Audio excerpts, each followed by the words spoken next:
Bonjour et bienvenue dans votre journal. À la une cette semaine, suite à des attaques contre des prisons en représailles face à la loi narcotrafic, le ministre de l'Intérieur Bruno Retailleau a accusé les responsables d'être de l'ultra-giga-méga-gauche ultra-radicalisée de l'islamo-gauchisto-wokisme de l'État profond. Canada, le premier débat des élections législatives a eu lieu, opposant 4 chefs de parti en langue française. À la dictée, le favori des sondages, Mark Carney, a obtenu la note de 11 sur 20, les correcteurs relevant sa tendance à confondre les mots gauche et droite. En marge des pourparlers sur le nucléaire entre Iran et États-Unis, des experts soulignent la probabilité que l'Iran soit proche d'être doté de l'arme atomique. Mais non, vous exagérez! Donald Trump, je sais que votre administration est en pleine négociation sur le sujet, mais faut pas croire tout ce qu'ils disent. Mais ils ont dit promis, juré, craché, on n'a pas la bombe. C'est bien la preuve qu'ils mentent pas. Un argumentaire implacable. Allemagne, les adhérents du Parti social-démocrate doivent se prononcer sur l'accord de coalition trouvé avec les conservateurs. Friedrich Merz, vous êtes le futur chancelier, est-ce que vous pouvez nous donner les détails de cet accord? Oui, bien sûr, les sociodémocrates voulaient changer quelques trucs et nous on voulait changer quelques autres trucs. Et on était d'accord sur le constat qu'il fallait tout repenser. Du coup, on a trouvé un accord pour pas changer grand-chose. Ah, et ça, c'est censé vous permettre de résister à la poussée de l'extrême droite d'Alice Weidel. Bien sûr, continuer sur notre lancée actuelle et ne rien remettre en question n'est-il pas la meilleure manière de faire changer les choses? Oui. En France, pour remplacer Alexis Colère, c'est un certain Emmanuel Moulin qui a été nommé secrétaire général de l'Élysée. Emmanuel Moulin, bonjour, pouvez-vous nous donner votre vision du rôle de secrétaire général? Eh bien, mon rôle sera de soutenir le président de la République dans sa tâche et de l'aider dans la réalisation de sa vision et de son projet pour la nation française. Et qu'avez-vous à dire par rapport au fait qu'on ne vous a jamais vu dans la même pièce, vous et le président? C'est une simple coïncidence, je ne vois pas de quoi vous voulez parler. Emmanuel Macron, c'est vous, pas vrai? Oui, bon, d'accord, c'est moi. Je me suis dit que vu que même Alexis, je pouvais pas lui faire confiance, c'était plus simple si j'étais mon propre secrétaire général. Vous trouvez pas? C'est compréhensible. États-Unis, le président Donald Trump a coupé plus de 2 milliards de dollars de subventions à l'université Harvard alors que celle-ci a refusé de se plier aux demandes de son administration, de contrôler les programmes ou encore de vérifier les idées des étudiants et des enseignants. Mince alors, Trump est contre la liberté d'expression et d'opinion en fait? Dire que j'ai voté pour lui pour ça?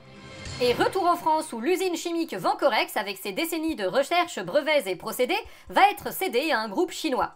Emmanuel Macron, vous qui parlez à tout va de réindustrialisation, comment pouvez-vous défendre une telle situation? Bah, c'est quoi le problème? C'est pas moi qui décide, c'est le marché. Ce ne serait pas la première fois que le gouvernement interviendrait pour permettre à une telle industrie de rester sous pavillon français. Oui, mais là on s'en fout, on n'a plus un copec dans les caisses et on sait pas quoi faire, alors on fait les soldes. Ça, c'est une promesse joyeuse pour l'avenir. Orientation professionnelle, la ministre de l'Éducation nationale Elisabeth Borne a créé la surprise en déclarant en direct que le parcours professionnel devait se réfléchir dès la maternelle.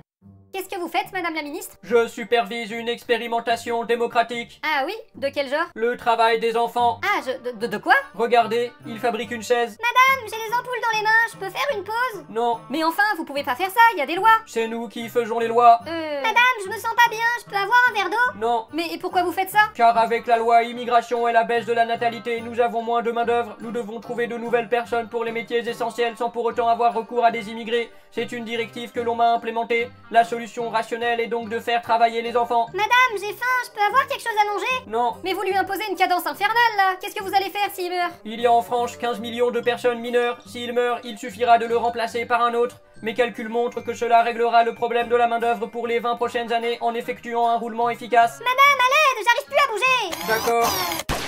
Enfant suivant. Pour notre entretien du jour, nous recevons le Premier ministre François Bayrou. François Bayrou, bonjour. Bonjour. François Bayrou, vous avez confirmé mardi votre intention de réaliser un effort budgétaire supplémentaire de 40 milliards d'euros pour 2026, alors que le budget 2025 était déjà le plus austéritaire depuis longtemps. Comment est-ce que vous espérez rendre ça soutenable? Bah vous avez pas écouté ce que j'ai dit? On a plein de pistes pour ça. Oui, justement, parlons-en des pistes en question.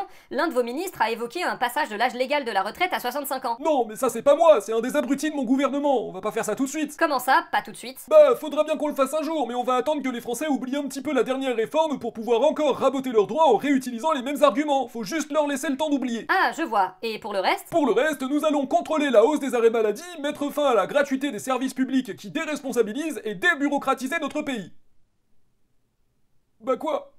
Donc si je vous suis, vous allez forcer les travailleurs à bosser même malades, dynamiter la sécurité sociale au détriment des plus pauvres et licencier des fonctionnaires. Hé, comment vous avez deviné? À force, on apprend à lire entre les lignes. Et sinon, augmenter ne serait-ce qu'un peu les impôts des plus riches, c'est pas envisageable? Quoi? Pardon? Couis-je? Vous plaisantez, j'espère. Allons, soyons sérieux. Ah, pour le coup, je pense qu'effectivement, vous êtes très sérieux. J'espère juste que les Français le seront aussi. Nous vous souhaitons une fin de journée. À bientôt!